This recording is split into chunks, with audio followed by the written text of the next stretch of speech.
نحمده ونستعينه ونستغفره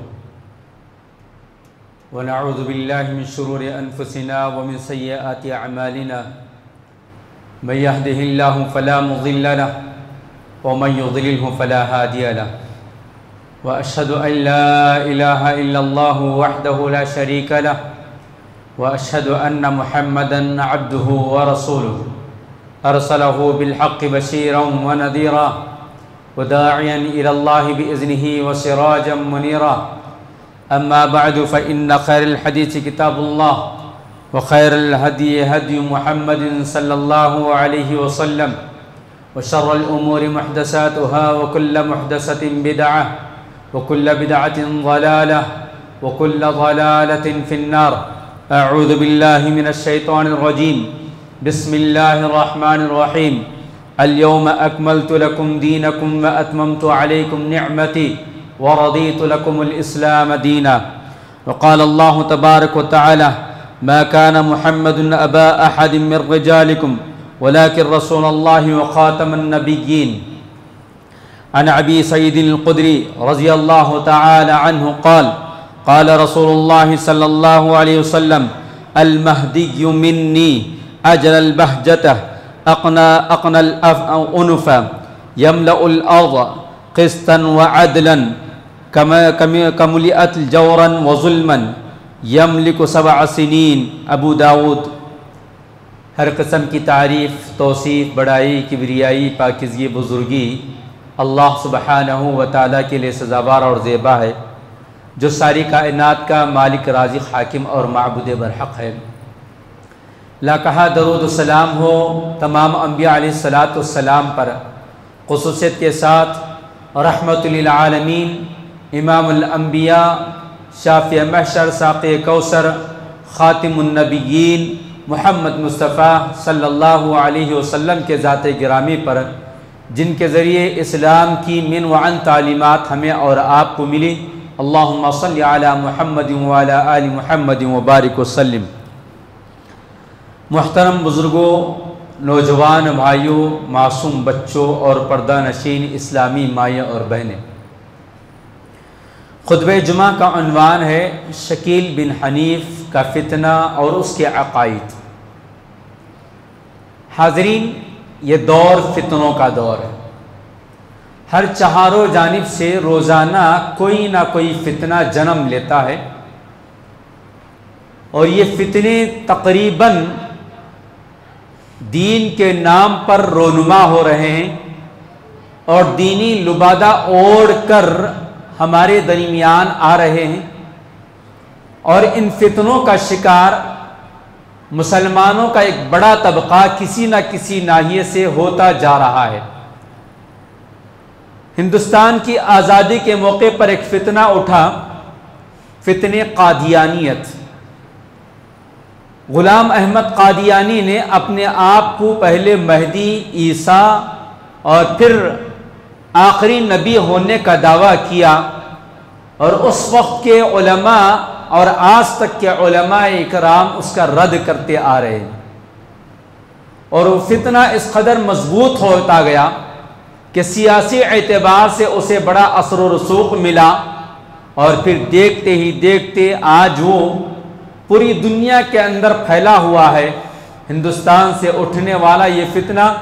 نہ صرف ہندوستان بلکہ ہمارے پڑوسی ممالک اور اس کے علاوہ پھر جو ہے جن کے پس پش یہ فتنے کو ہوا ملی تھی، برطانیہ وغیرہ میں یہ فتنہ آج بھی موجود ہے، فتنہ قادیانیت. اور پھر اس کے بعد مختلف ادوار میں الگ الگ فتنے پیدا ہوئے. ہمارے شہر حیدرآباد کے اندر بھی ان چند سالوں کے درمیان بہت سارے فتنے پیدا ہوئے. کسی نے مہدی ہونے کا دعویٰ کیا، کسی نے عیسیٰ ہونے کا دعویٰ کیا، اور کسی نے کچھ مختلف دعوے کرنے والے ہمارے اپنے شہر کے اندر بھی کچھ نمونے پیدا ہوئے. پھر اس کے ساتھ ساتھ پچھلے 12-13 سالوں سے ایک اور فتنہ پورے ہندوستان کے اندر پھیلا ہوا ہے، جس کا ذکر عنوان کے طور پر میں نے آپ کے سامنے کیا. یہ ہے شکیل بن حنیف کا فتنہ. اس عنوان کو اس لیے منتخب کیا گیا کیونکہ یہ فتنہ بڑے زور اور شور کے ساتھ پھیل رہا ہے مساجد کے ذریعے، کالجز کے ذریعے، یونیورسٹیز کے ذریعے، اور یہ فتنہ اس انداز سے پھیل رہا ہے کہ ہماری صفوں میں پتہ ہی نہیں چل پائے گا کہ کون شکیل بن حنیف کا پیروکار ہے، کیونکہ اس کا لبادہ، اس کا لباس، اس کا رہن سہن ہمیں دور دور تک بھی محسوس ہونے نہیں دیتا کہ یہ بد عقیدہ ہے، یہ کسی فتنے کا شکار ہے، یہ شکیل بن حنیف کا پیروکار ہے، یہ نبی علیہ السلام کے لائے ہوئے دین کے خلاف یہ کام کر رہا ہے، ہمیں ڈاؤٹ تک نہیں ہوتا ہے۔ وہ بڑی بڑی داڑیاں والے ہوتے ہیں، کرتا پیجامہ پہنے رہتے ہیں، ٹوپی رہتی ہے، نمازوں کی پابندی رہتی ہے، مساجد میں جڑے ہوئے رہتے ہیں اور دین کی باتیں کرتے ہیں، اور دین کے نام پر ایک فتنہ پھیل رہا ہے۔ اس لیے میں نے اس عنوان کا انتخاب کیا تاکہ ہمارا نوجوان طبقہ مساجد کے اندر ہو کے، مدارس کے، کالجز کے اندر، سوشل میڈیا کے ذریعے ہو کے یا انفرادی ملاقاتوں کے ذریعے اگر کوئی دین کے نام پر کوئی دین کی بات کرتا ہے تو کیسے ہم فرق محسوس کر سکے کہ یہ کسی فتنے کے اندر ہمیں مبتلا کرے گا یا نہیں کرے گا۔ تو اس لیے اس کا مختصر سا تعارف اور اس کے فتنے، اس کے عقائد میں آپ کے سامنے رکھوں گا۔ یہ خطبہ جمعہ کا موقع ہے، بہت طویل گفتگو ہم آپ کے سامنے دلائل کی روشنی میں نہیں رکھ سکتے ہیں، البتہ دو چار دلیلیں رکھ کر آپ کو سمجھانے کی کوشش کرتے ہیں، اور اس بہانے ہمارا وہ نوجوان طبقہ جو سوشل میڈیا کے ذریعے دین و ایمان کی باتیں سن کر یا تو گمراہ ہو رہا ہے یا تو اچھا ہو رہا ہے، اس تک بھی ہمارا یہ پیغام پہنچ جائے گا۔ حاضرین، شکیل جو ہے اس کے ابو کا نام ہے، اس کے باپ کا نام ہے حنیف۔ یہ بہار دربھنگا اور عثمان پور نامی ایک گاؤں کے اندر پیدا ہوا اور یہیں کا رہنے والا تھا، اور اس کی شکل و صورت جو ہے عام مسلمانوں کی طرح، جیسا کہ میں نے کہا کہ اس کا اوڑھنا بچھوڑنا گویا ایک مسلمان جس انداز سے شرعی اعتبار سے نظر آتا ہے، داڑھی، ٹوپی، کرتا پیجامہ، یہ سب اس کا یہ حلیہ ہے۔ اور بہار میں اس نے رفتہ رفتہ کام شروع کیا، یونیورسٹیوں اور کالجز میں پڑھنے والے نوجوانوں کو، ایسے نوجوانوں کو پکڑا، یہاں بھی غور کرنے کی بات ہے، ایسے نوجوانوں کا سلیکشن اس نے کیا جن کا دور دور تک دین کی باتوں سے تعلق نہ ہو، اور ایسے نوجوانوں کا سلیکشن اس نے کیا جن کا تعلق علماء سے نہیں ہے، علماء سے نہیں ہے۔ ایسے نوجوانوں کو اس نے پکڑ کر ان کی ذہن سازی کی اور اپنے آپ کو ان کے سامنے پیش کیا کہ دیکھو میں مہدی ہوں اور عیسیٰ ہوں۔ اس کا فتنہ کیا ہے؟ یہ اپنے آپ کو امام مہدی ہونے کا دعویٰ کرتا ہے اور حضرت عیسیٰ ہونے کا بھی دعویٰ کرتا ہے۔ ایک ساتھ یہ دو چیزوں کا دعویٰ کر رہا ہے کہ میں وقت کا مہدی ہوں اور وقت کا عیسیٰ ہوں، اور قیامت کی بڑی بڑی نشانیاں آ چکی ہیں، اب اللہ نے مجھے مہدی اور عیسیٰ بنا کر بھیجا ہے، میرے ہاتھ پر تم بیعت کر لو تو تم کامیاب ہو جاؤ گے، تم تمام فتنوں سے بچ جاؤ گے۔ گویا اس نے مہدی ہونے کا دعویٰ کیا اور رفتہ رفتہ عیسیٰ کا دعویٰ کیا۔ آگے میں آپ کو دلائل کی روشنی میں سمجھاؤں گا، احادیث کے روشنی میں، کہ امام مہدی علیہ السلام کب آئیں گے، کہاں آئیں گے، ان کے کیا اوصاف ہیں، ان کی شکل و صورت کیا ہے، وہ کس موقع پر آئیں گے، کتنے سال زندہ رہیں گے، کتنے سال کام کریں گے، عیسیٰ علیہ السلام کون ہے، عیسیٰ اور شکیل کے اندر کیا فرق ہے، اور حضرت عیسیٰ کہاں آئیں گے، انشاءاللہ آگے دلائل کی روشنی میں آپ کو سمجھایا جائے گا۔ بہرکیف شکیل بن حنیف بہار میں کام کر رہا تھا، لوگوں کو معلوم ہو گیا تو پھر وہ دہلی کے اندر شفٹ ہو گیا۔ دلی کا ایک علاقہ ہے نبی کریم بستی، نبی کریم بستی، اس بستی کے اندر بہار یوپی کے بھولے بھالے لوگ، مزدور انسان رہتے ہیں جنہیں دین سے کوئی زیادہ تعلق نہیں رہتا ہے۔ یہاں اس نے بسا اور یہاں کے لوگوں میں اپنا دعویٰ پیش کرتے ہوئے اپنے مریدین کو پیدا کرنا شروع کیا، اپنے فالوورز کو بنانا شروع کیا۔ اب جب دلی کے اندر بھی اس کا معاملہ معلوم ہو گیا، وہاں بھی اس کا رہنا مشکل ہو گیا، تو پھر ہمارے پڑوسی ریاست مہاراشٹر کے اندر یہ آ گیا۔ اورنگ آباد نامی ایک شہر ہے، بہت بڑا شہر ہے، جیسے ہمارا حیدرآباد نوابوں کا شہر ہے، اسی طرح اورنگ آباد بھی کسی دور میں نوابوں کا شہر رہا ہے اور اس کے آثار آج بھی موجود ہیں۔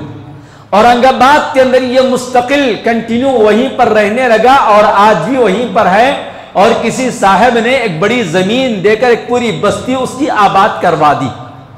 اور وہ وہاں رہ کر اس وقت پورے ہندوستان کے اندر اپنے داعیوں کے ذریعے، اپنے فالوورز کے ذریعے اپنے دعووں کا کام کر رہا ہے۔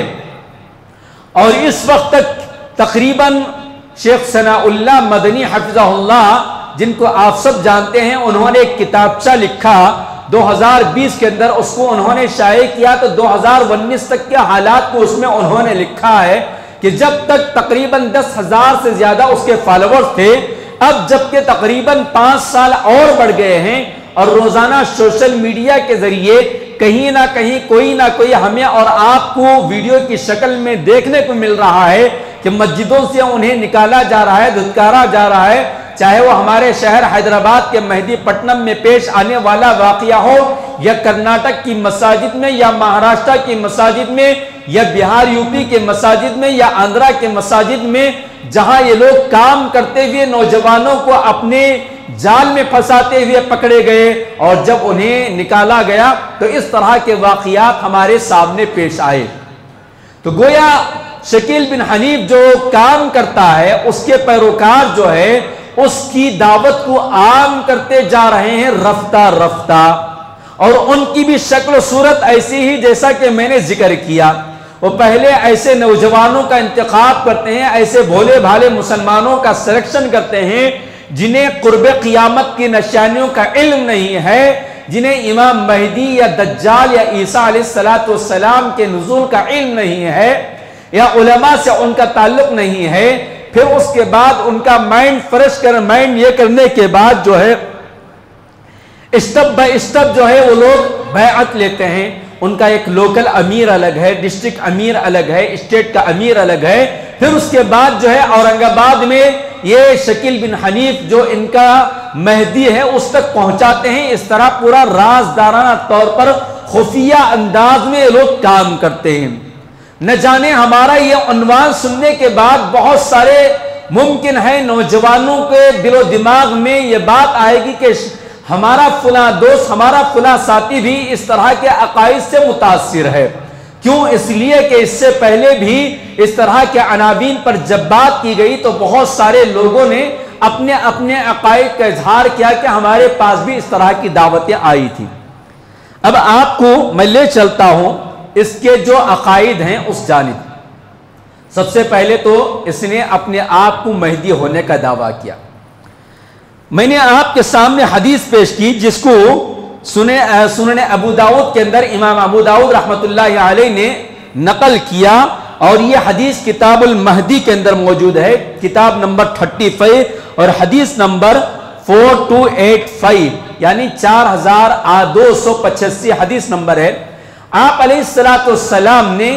امام مہدی علیہ السلام جو آخری زمانے میں آئیں گے ان کے ایک ایک نشانی کو واضح کی۔ نوجوانوں، آپ سے درخواست یہ ہے کہ تھوڑا سا علماء کے ساتھ جڑ کر علم حاصل کریں، اور قیامت کی جو نشانیاں ہیں، مہدی عیسیٰ علیہ السلام، دجال، اس طرح کی جتنی چیزیں ہیں، اس کا صحیح علم علماء ہی سے حاصل کرنا چاہیے۔ اور شکیل بن حنیف اور اس کے پیروکار ایک نقطہ نوجوانوں کے درمیان یہ بھی چھوڑتے ہیں کہ دیکھو، علماء کو قیامت کی نشانیوں کا علم نہیں ہے، وہ سائنٹیفک اعتبار سے، سائنسی اعتبار سے علماء ناواقفیت رکھتے ہیں، اس لیے علماء تم کو صرف نماز و روزے کے مسائل ذکر کرتے ہیں۔ اس طرح پہلے ہی کہہ کر علماء سے دور کرنے کی ایک کوشش یہ بھی کی جا رہی ہے۔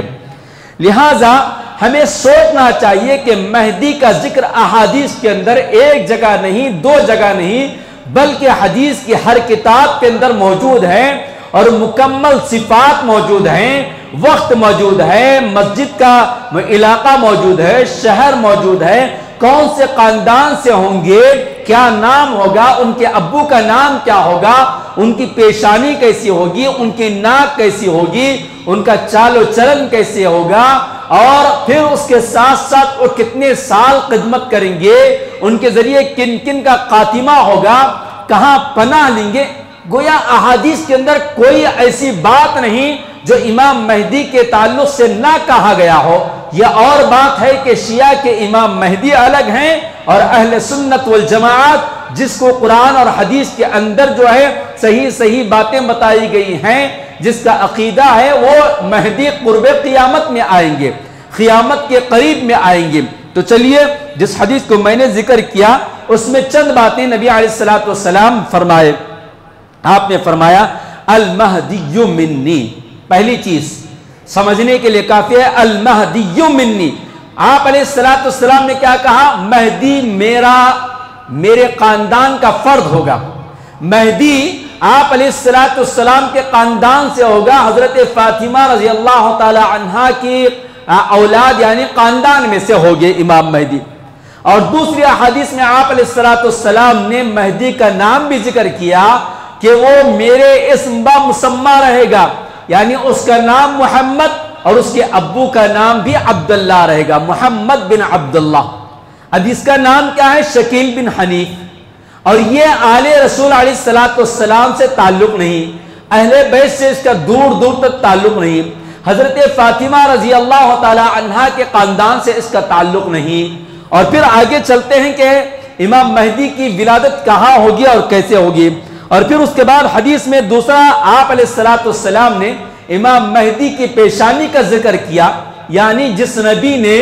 امام مہدی کے پیشانی، ناک کیسی ہوگی، پیشانی کیسے ہوگی، وہاں تک ذکر کرنے کے باوجود بھی یہ ہمارا مسلمان نوجوان کیسے اس کے ورغلانے میں آ جاتا ہے، تعجب کی بات ہے۔ ان تمام چیزوں کی وجہ یہ کی ہے کہ علم کی کمی ہے، جہالت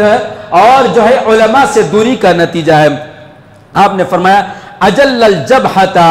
کہ اس کی پیشانی بڑی چوڑی ہوگی، بڑی چوڑی ہوگی، افنى العنف، ناک بالکل سیدھی اور باریک ہوگی۔ اور آپ صلی اللہ علیہ وسلم نے فرمایا یملأ الارض قسطا وعدلا، کہ امام مہدی جب آئیں گے تو ان کا دور، ان کا زمانہ عدل و انصاف سے بھر جائے گا، پوری زمین پر عدل و انصاف قائم ہوگا۔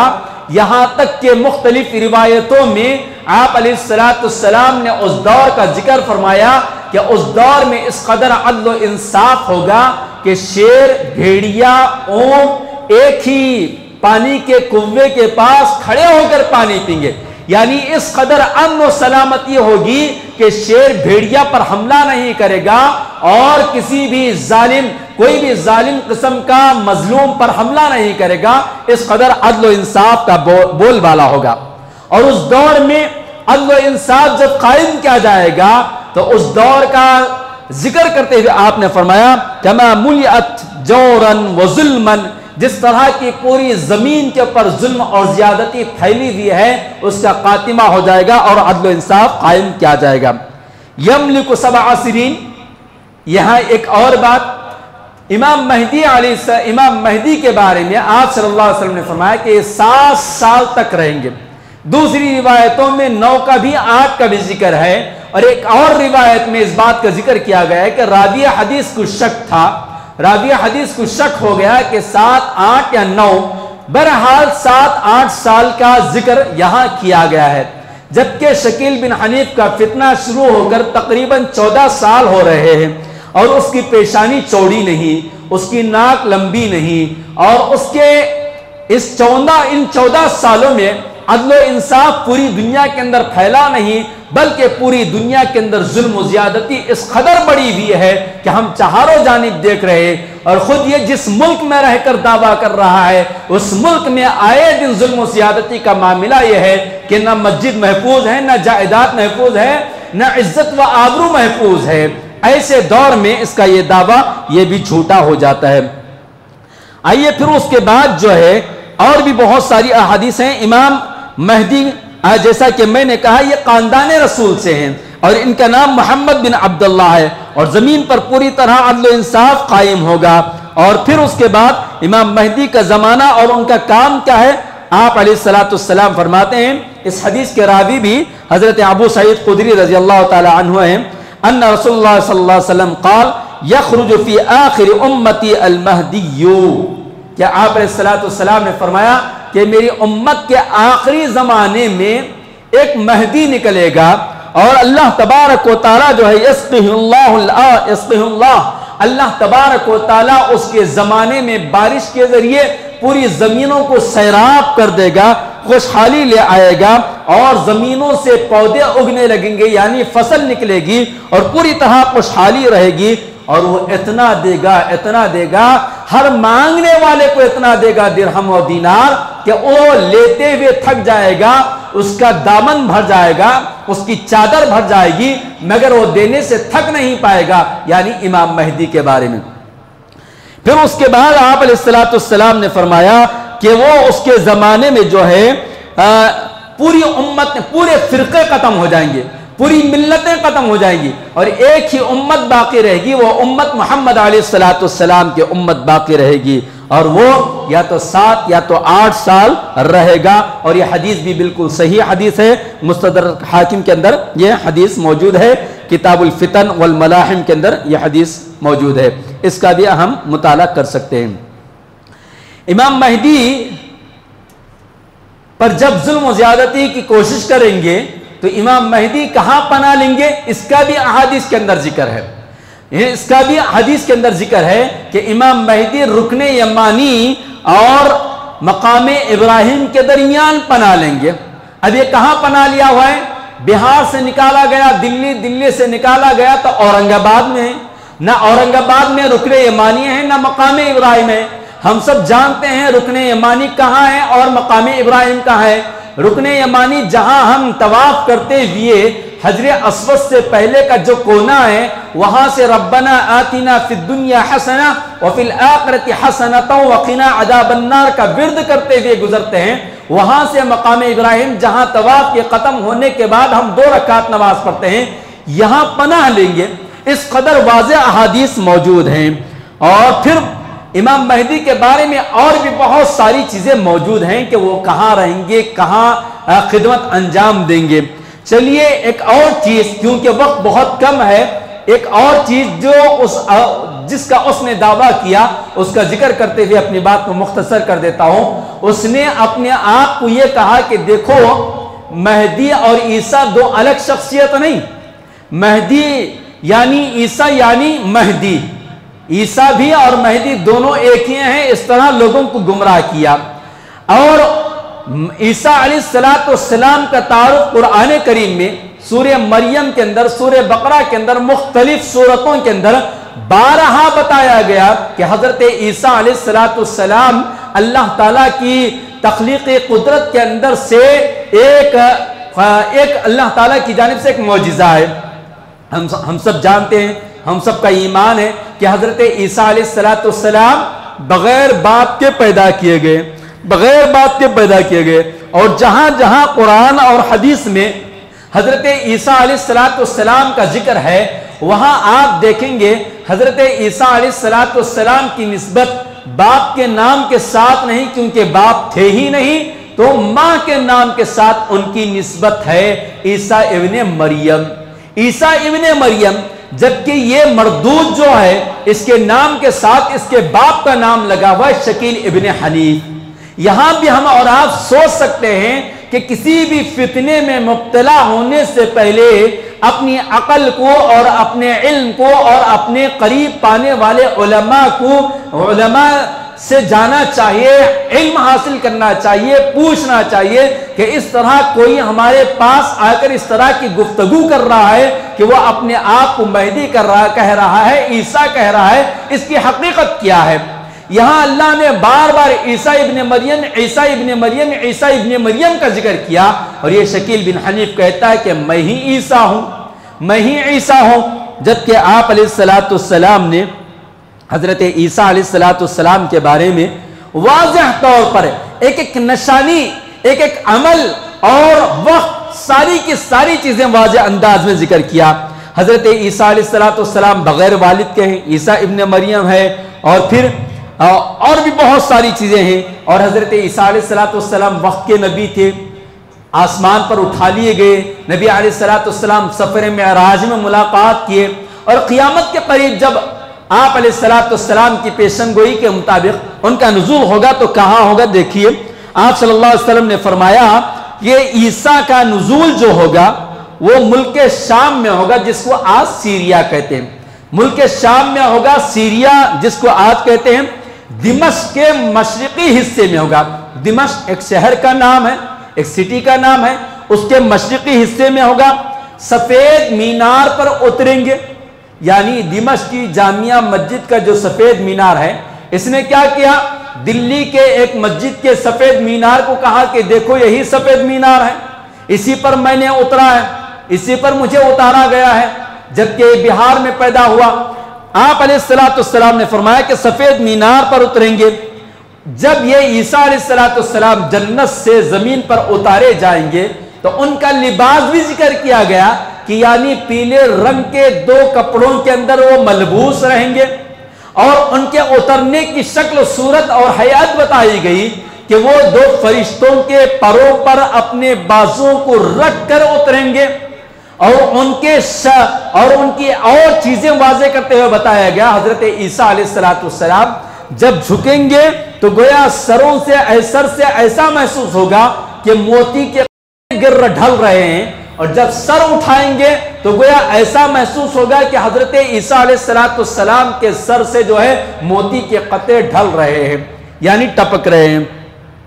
پھر اس کے بعد 2 فرشتوں کے پروں پر ہاتھ رکھ کر سر جھکائے ہوئے اتریں گے. اور حضرت عیسیٰ علیہ السلام کی ایک اور خاص نشانی بتائی گئی کہ جب عیسیٰ علیہ السلام سانس لیں گے، اس سانس کی ہوا جتنی دور تک جائے گی، جو کافر اس ہوا کے زد میں آ جائے گا وہ کافر مر جائے گا. اب شکیل بن حنیف جو اپنے آپ کو عیسیٰ علیہ السلام ہونے کا دعویٰ کر رہا ہے، آج تک اس کی سانس سے کوئی کافر نہیں مرا. مر جاتے تو ہندوستان کے بڑے بڑے جو ظالم حکمران ہیں وہ سب مر جاتے تو ہمارے لیے امن و سلامتی کی بات ہو سکتی تھی. گویا عیسیٰ علیہ السلام کی ایک نشانی کو واضح کیا گیا کہ حضرت عیسیٰ علیہ السلام کیسے اتریں گے، کب اتریں گے، کہاں اتریں گے، اس قدر باتیں احادیث کے اندر موجود ہے. عیسیٰ علیہ السلام نماز کا موقع ہوگا، صفیں بندی رہیں گی، پھر اس کے بعد جو ہے دجال کے ساتھ اور پھر یاجوج ماجوج کے ساتھ 40 سال حکومت کریں گے. عیسیٰ علیہ السلام نبی کے امتی بن کر رہیں گے اور مہدی کا سپورٹ کریں گے، عدل و انصاف قائم ہو جائے گا، مال کی اس قدر فراوانی ہوگی کہ لینے والا کوئی نہیں رہے گا زمین پر، صرف دینے والے رہیں گے. اور پھر اس کے بعد جو ہے دجال کے بارے میں اس نے کیا کہا؟ دجال کے بارے میں اس نے کہا کہ دجال کسی آنے والے کا نام نہیں، بلکہ دجال کا مطلب امریکہ اور فرانس ہے. امریکہ اور فرانس سے تعجب ہوتا ہے ہمارے نوجوانوں کی عقل پر کہ کوئی کہہ دے کہ دجال کا مطلب جو ہے امریکہ اور فرانس ہے تو مان لیتے ہیں، جبکہ چھوٹے چھوٹے بچوں کو مکتب میں دعا سکھائی جاتی ہے کہ دجال کے فتنے سے کیسا بچنا چاہیے. نماز کے آخری تشہد میں ہم دعا کرتے ہیں مسیح الدجال کے فتنے سے بچنے کے لیے، اور دجال سے بچنے اور بچانے کی دعائیں سکھانے کا اہتمام احادیث میں ہمیں اور آپ کو بتایا گیا. دجال کی علامتیں بتائی گئی کہ دجال کیسا ہوتا ہے. دجال ایک مرد ہے، دجال ایک مرد ہے، کسی ملک کا نام نہیں ہے، کسی چیز کا نام نہیں ہے. اور اس کے آنکھوں کے بارے میں اس شکیل بن حنیف نے کہا کہ دجال کی آنکھ کے بارے میں اس نے کہا کہ سیٹلائٹ ہے، سیٹلائٹ جو ہر چہاروں جانب آج دیکھتا ہے، تو دجال کی آنکھ کو اس سے جوڑ دیا. اور پھر اس کے بعد اس کی رفتار کے تعلق سے بہت ساری تعویلات کیا. اب امریکہ اور فرانس کو کیسے جوڑا؟ کہا کہ آپ علیہ السلام نے کہا کہ اس کی پیشانی پر کافر لکھا رہے گا. ہر پڑھنے لکھنے والا، نہ پڑھنے لکھنے والا، ہر کوئی اس کو دیکھ کر جان جائے گا کہ یہ دجال ہے، اور اس کی پیشانی پر کافر لفظ آرام سے سب کچھ پڑھ لیں گے، چاہے پڑھا ہوا انسان ہو کہ نہ پڑھا ہوا. اب اس نے کہا امریکہ کا آخری لفظ کا اور فرانس کا جو ہے نون فارا بنا دیا کافر، نون کو ہٹا دیا، فارا ملا دیا، کہا کہ کافر، اسی کا نام جو ہے دجال ہے، علماء تم کو گمراہ کر رہے ہیں۔ اس طرح جبکہ آپ علیہ السلام نے دجال کی پوری نشانیاں بتائی ہیں، کبھی موقع ملنے پر دجال ہی پر انشاءاللہ کبھی آپ سے گفتگو کی جائے گی، کیونکہ اس کا بھی ایک لمبا موضوع اور بہت ساری احادیث اور اس کے بھی پورے صفات آپ علیہ السلام نے بتایا کہ وہ کہاں پیدا ہوگا، کہاں آئے گا، کہاں نہیں آئے گا، مکہ نہیں آئے گا، مدینے میں نہیں آئے گا، وہ ایک ہاتھ میں جنت لے کر چلے گا، ایک ہاتھ میں دوزخ لے کر چلے گا، بہت ساری چیزیں دجال کے بارے میں بتائی گئی۔ اب یہ کہتا ہے کہ دجال کسی آنے والی چیز کا نام نہیں بلکہ امریکہ اور فرانس ہے، تو سوال یہ ہے کیا اس طرح کے گمراہ عقائد سے ہمیں اور آپ کو بچنا ہے یا نہیں؟ یہ حقیقت میں مہدی ہونے یا عیسیٰ ہونے کا دعویٰ نہیں بلکہ نبی علیہ السلام کے نبوت پر ڈاکہ ڈالنے کا ایک راستہ ہے۔ نبی علیہ السلام ہم سب کا ایمان ہے، آپ صلی اللہ علیہ وسلم خاتم النبیین ہیں۔ خود قرآن کریم نے کہا آپ صلی اللہ علیہ وسلم کے تعلق سے، میں نے ابتدا میں آیت پڑھی، ما کان محمد ابا احد من رجالکم ولکن رسول اللہ وخاتم النبیین۔ بہت ساری آیات اور بہت سارے احادیث میں آپ صلی اللہ علیہ وسلم نے فرمایا کہ میں خاتم النبیون ہوں۔ تو یہ مہدی عیسیٰ ہونے کا دعویٰ کرتے کرتے جیسے غلام احمد قادیانی نے اپنے آپ کو کہا کہ میں نبی ہوں، تو گویا یہ رفتہ رفتہ نبوت کے دعوے کرنے کے راستے اختیار کرتے ہیں، اور نہ جانے دنیا کے اندر ایسے جھوٹے نبی بہت سارے نبی کے زمانے میں، صحابہ کے زمانے میں اور آج تک پیدا ہو رہے ہیں۔ لہٰذا ہم کو اس طرح کے فتنوں سے باخبر ہونا چاہیے، باخبر کرنا چاہیے، کیونکہ اس سے ہمارا ایمان چلا جائے گا اور ہماری آخرت تباہ اور برباد ہو جائے گی۔ اس طرح کی چیزوں کو ہلکے میں نہ لینا چاہیے بلکہ ہمیں اور آپ کو چوکنا رہنا چاہیے، کیونکہ ہمارا عقیدہ ہے امام مہدی آئیں گے، آخری زمانے میں آئیں گے، عیسیٰ علیہ السلام بھی آئیں گے، دجال بھی آئے گا اور اس کے ساتھ مقابلہ بھی ہوگا، اور ہمارا ایمان اور عقیدہ ہے نبی علیہ السلام آخری نبی ہیں، آپ کے بعد کوئی نبی نہیں ہے، اور آپ کے بعد کوئی نبی ہونے کا دعویٰ کرے گا تو جھوٹا ہے، کذاب ہے، وہ دجال ہے۔ اس سے ہم اپنے آپ کو اور اپنے نوجوانوں کو اور اپنی بہن بیٹیوں کو بچانا چاہیے۔ اللہ تبارک و تعالیٰ سے دعا ہے الہ العالمین ہم سب کو اپنے ایمان کے، اپنے عقیدے کی حفاظت کرنے کی توفیق عطا فرمائے، ایمان اور عقیدے کی حفاظت کے لیے ایک دوسرے کی مدد کرنے کی توفیق عطا فرمائے، اس طرح جھوٹے اور دھوکے باز لوگوں سے بچنے اور بچانے کی توفیق عطا فرمائے۔ اے اللہ ہمیں جب تک دنیا میں رکھے ایمان صحیحہ اور اسی پر خاتمہ عطا فرمائے، توحید خالص کے علاوہ رسالت و آخرت کا جو عقیدہ ہے اے اللہ اس کو سمجھنے، اس پر عمل کرنے اور اسی پر ہمارا خاتمہ فرما دیجئے، آمین یا رب العالمین۔ اے اللہ ہمارے ملک میں امن و سلامتی عطا فرمائیے، اے اللہ ہمارے حالات پر رحم فرمائیے، مساجد کی، مدارس کی، علماء کی، ائمہ کی، مسلمان نوجوانوں کی، لڑکوں کی، لڑکیوں کی، ہماری جائیداد کی، اے اللہ من جملہ تمام چیزوں کی اے اللہ آپ حفاظت فرمائیے، اللہ ہمارے ملک میں امن و سلامتی عطا فرمائیے، اللہ ہمارے ملک کے حالات کو بدل دیجئے، اللہ مسجد اقصیٰ کو آزاد فرما دیجئے، اللہ ہم سب کو دین و ایمان کی حفاظت کرنے کی توفیق عطا فرمائے، اللہ ہمیں جو بیمار ہیں شفاء کاملہ عاجلہ عطا فرمائیے، اللہ جن بھائیوں نے یا جن بہنوں نے ہم سے دعا کی درخواست کی اور نہ کی ہے اللہ تمام مومن بھائی اور بہنوں کی اللہ شفاء کاملہ عاجلہ عطا فرمائیے، اے اللہ حرمین کی حفاظت فرمائیے، آمین۔ بارک اللہ لنا ولکم فی القرآن العظیم ونفعنا وإیاکم بالآیات والذکر الحکیم انہ تعالی جواب ملک بر رؤوف رحیم ورب حلیم۔